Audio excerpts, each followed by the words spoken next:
बिस्मिल्लाहिर्रहमानिर्रहीम। अस्सलाम वालेकुम नाज़रीन। डॉक्टर सदर आरिफ अलवी की जानिब से एक ट्वीट किया गया है और उसके हवाले से बहुत से सवालात उठ रहे हैं। पहले थोड़ा सा ट्वीट के हवाले से आपको बता देता हूँ मुख्तसरन, उसके बाद फिर जो मेरे सवालात हैं इस ट्वीट से मुतल्लिक वो आपके सामने पेश करूँगा और आपकी क्या राय है आप कमेंट्स में ज़रूर आगाह कीजिएगा। नाज़रीन, डॉक्टर आरिफ अलवी साहब कहते हैं कि ऑफिशियल सीक्रेट तरमीमी बिल और पाकिस्तान आर्मी एक्ट 2023 में जो तरमीम की गई और उसके बाद सेनेट और कौमी असम्बली से यह बिल मंजूर कराया गया और उसके बाद सदर ममलिकत को यह बिल भेजा गया। उस पर कल ये खबर आई कि सदर ममलिकत आरिफ अलवी ने दस्तखत कर दिए हैं और अब ये जो एक्ट था ये कानून बन चुका है, क्योंकि सदर ममलिकत के कानून जो दस्तखत थे उसके बगैर ये कानून नहीं बन सकता था। अब कल का दिन गुजर गया। आज तकरीबन 1:45 पर अंग्रेजी में ट्वीट की जाती है, उसके 30 मिनट बाद उर्दू में उसी का तर्जुमा किया जाता है कि सदर ममलिकत आरिफ अलवी ने मुस्तरद कर दिया है जो कि दस्तखत किए गए थे। उनका मौक़िफ़ ये था कि उन्होंने दस्तखत नहीं किए। उन्होंने अपने अमले को कहा था कि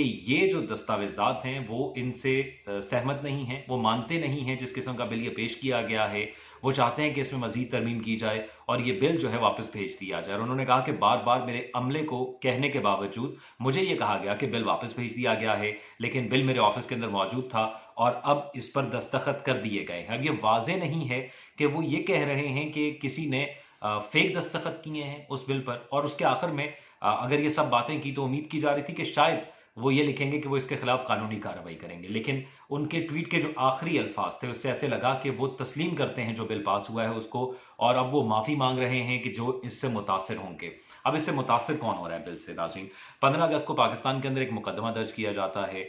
जो कि साइफर से मुतल्लिक होता है और साइफर से मुतल्लिक जितनी भी कार्रवाइयाँ होंगी वो इस ऑफिशियल सीक्रेट तरमीमी बिल 2023 के मुताबिक हो रही हैं और आगे जाके होगी भी। इसलिए ये ट्वीट और ये जो बिल था ये बड़ा इंपॉर्टेंट था, क्योंकि साइफर का मामला इस वक्त चेयरमैन तहरीक इंसाफ इमरान खान पर है, जिनके हवाले से जो मौजूदा हुकूमत इससे पहले गुजर के गई है, जो पीडीएम की हुकूमत थी वो एक सख्त बयानियाँ रखती थी और पाकिस्तान के सिक्योरिटी इदारे एक सख्त बयानियाँ रखते थे 9 मई के वाक़े के हवाले से, और जो इस इंटरिम गवर्नमेंट है वो भी एक सख्त बयान रखती है 9 मई के वाक़े के हवाले से और मजम्मत भी कर चुकी है अपने पहले काबीना के इजलास के अंदर। तो सदर ममलिकत ने आखिर में कहा कि जो लोग इससे मुतासर होंगे वो उनसे माफ़ी मांगते हैं, यानी उन्होंने कहा कि अल्लाह सब देख रहा है, अल्लाह सब जानता है, लेकिन उन्होंने ये नहीं कहा कि वो कोई कानूनी कार्रवाई इसके खिलाफ करने जा रहे हैं या नहीं। अब मेरे ख्याल के अंदर ये बड़ा आईनी बहरान पैदा हो गया है। अब एक बार फिर से हम देखेंगे कि अदालतों के अंदर इसको चैलेंज किया जाता है कि डॉक्टर आरिफ अलवी साहब ने एक ट्वीट की है जी,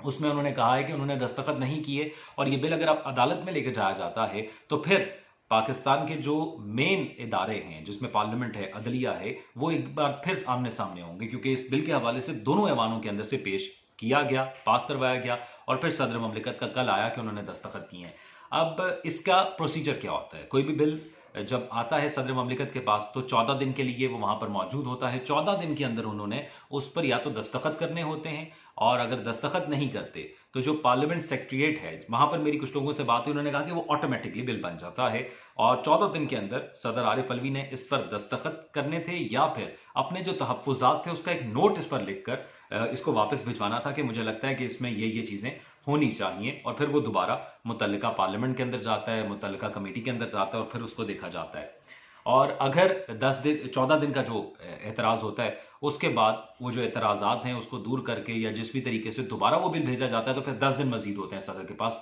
कुल मिलाकर 24 दिन होते हैं सदर के पास कि वो किसी भी बिल को देख सकता है, उस पर एतराज़ कर सकता है या उसको अप्रूव कर सकता है। अब 14 दिन गुजर गए थे, सदर आरिफ अलवी साहब ने कहा मैंने बार-बार कहा है ये बिल वापस ले जाएँ, इसको वापस कर दिया गया है, मुझे अमले की जानिब से बताया गया, लेकिन उनके अमले ने गलत बयानी की है। अब आगे होने क्या जा रहा है? अब जो मंज़रनामा सामने आ रहा है, जो सवालात कुछ मेरे भी हैं, कुछ आपके भी होंगे और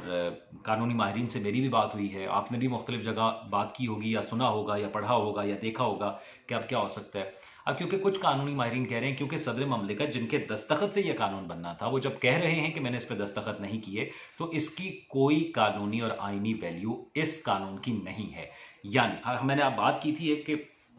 15 तारीख को साइफर के हवाले से एक मुकदमा दर्ज हुआ था 15 अगस्त को, यानी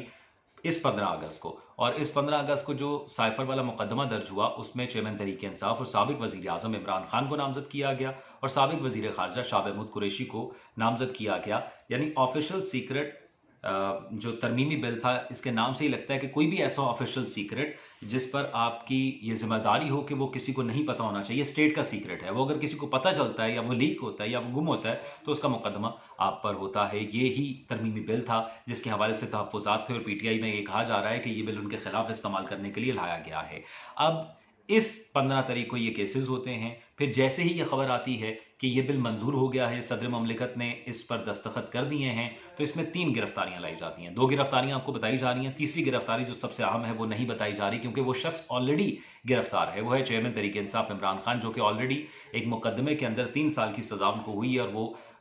गिरफ्तार हैं अटक जेल के अंदर। तो उनको भी इस केस के अंदर गिरफ्तार किया जाता है और उनकी गिरफ्तारी डाली जाती है। और दूसरी तरफ हमारे साबिक वज़ीर ख़ारजा जो हैं शाह महमूद कुरैशी, उनको कल गिरफ्तार किया जाता है और असद उमर को आज गिरफ्तार किया जाता है। और ये तीनों गिरफ्तारियां जो हैं ये साइफर यानी जो अमरीकी ख़त था जो चेयरमैन तहरीक इंसाफ ने कहा था कि उनके खिलाफ साजिश हुई है, उसके मुतल्लिक की गई हैं, उसकी पूछताछ के लिए की गई हैं। क्योंकि आपको याद होगा शाह महमूद कुरैशी ने एक जलसे के अंदर कहा था कि एक ख़त है जिसके अंदर ये इंकशाफ हुआ है कि हमारे लीडर के खिलाफ, हमारी हुकूमत के खिलाफ साजिश हो रही है, वो मैंने खान को दे दिया है। जलसे के अंदर उन्होंने कहा था और अब खान का ये फैसला है कि वो इस खत का क्या करते हैं। तो फिर उसके बाद खान साहब ने अपनी तकरीर के आखिर में वो खत लहराया और कहा कि ये वो खत है जो मेरे खिलाफ साजिश की जा रही है, तो उसकी बड़ी अहमियत है। फिर शाह महमूद कुरैशी क्योंकि वज़ीर ख़ारजा थे और ये तमाम तर मामलात जो मुल्कों के दरमियान सिफारती चलते हैं उसको भी वो उस वक्त मॉनिटर कर रहे थे और उनकी वजारत के अंदर ये सब कुछ आता था, तो वो भी अहम है। और असद उमर साहब भी पार्टी का एक अहम हिस्सा हैं, तो उनसे भी बहुत कुछ पूछताछ की जाएगी। अब असल मामला ये है कि क्या सदर आरिफ अलवी के इस बयान के पीछे कोई पार्टी प्रेशर है? क्योंकि 3 लोगों को इस हवाले से गिरफ्तार किया गया, उनसे तहकीकात का आगाज़ किया गया है। क्या ऐसा तो नहीं कि सदर आरिफ अलवी को यह यकीन दहानी कराई गई हो कि आप बिल पर दस्तखत करते इतनी जल्दी में कार्रवाइयाँ नहीं होंगी, ये सब कुछ कानून के मुताबिक होगा, हो तो कानून के मुताबिक रहे क्योंकि अब कानून बन गया है ये, तो आप साइन करते हैं। और उन्होंने शायद साइन कर दिए और उसके बाद फिर उन्होंने देखा कि एक दिन के अंदर ही इतनी गिरफ्तारियाँ अमल में लाई गई हैं और इतना कुछ हो रहा है। और शायद क्योंकि